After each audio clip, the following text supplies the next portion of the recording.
Hello, everyone, and welcome to Storytime with Miss Abby. Today we will be reading The Monster's Monster, authored and illustrated by Patrick McDonald. So go grab your favorite stuffy and let's get settled in for another reading adventure.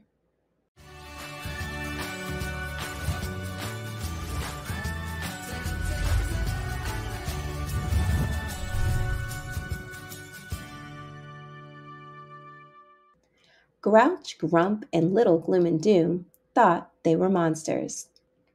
They lived in a dark monster castle, high atop a dark monster mountain, overlooking a monster-fearing village.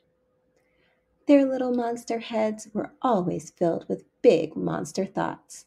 Smash, crash, and bash. Huffing and puffing, mad about nothing. Their 10 favorite words were no, no, no, no, no, no, no, no, no, and no. Every day they argued over who was the biggest, baddest monster, who could complain the loudest, who could throw the most terrible tantrum, who was the most miserable. These debates always ended in a brawl. One day, they decided to settle the argument once and for all. Grouch got some tape, tacks, staples, and glue. Grump found some gunk, gauze, and gobs of goo. Gloom and Doom grabbed bolts, wire, and a smelly old shoe. Together, they would make a monster, the biggest, baddest monster ever. They hoisted their creation into the stormy sky, where, bam! A lightning bolt sent a powerful jolt through the creature. The monster started to twitch. "He's alive!" the little terrors exclaimed. The monster roared as he stumbled around, tearing away his bandages. "Monster!" they all cheered together.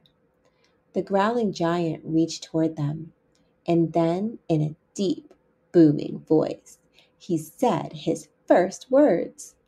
"Thank you." He crushed them to his chest with a tight squeeze. "Thank you, thank you, thank you."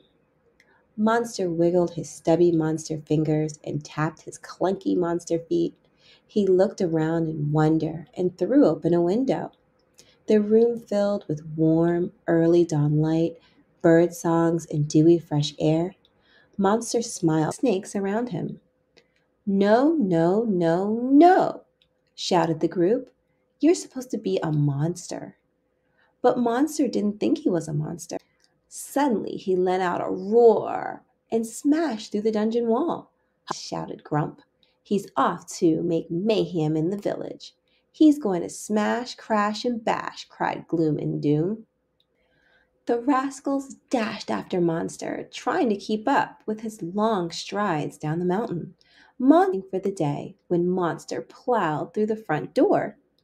Grouch, Grump, and Gloom and Doom anxiously waited outside the shop, peering through the dusty windows. "I want to hear the howls and yowls." There was a tense quiet, and then suddenly, from inside the bakery, they heard, "Thank you." "Monster, towards the beach." After him, the trio cried, "Monster, monster!" Catch their breath. Monster gently patted their heads. He carefully opened the bag. Grump and Gloom and Doom were speechless. But then they remembered what their big, bad monster had said. "Thank you." Monster looked at them and smiled. They smiled back, and together they all started to giggle. Grouch, Grump, Little Gloom and Doom, and their new friend sat, and no one was thinking about being a monster. Come back and visit us soon.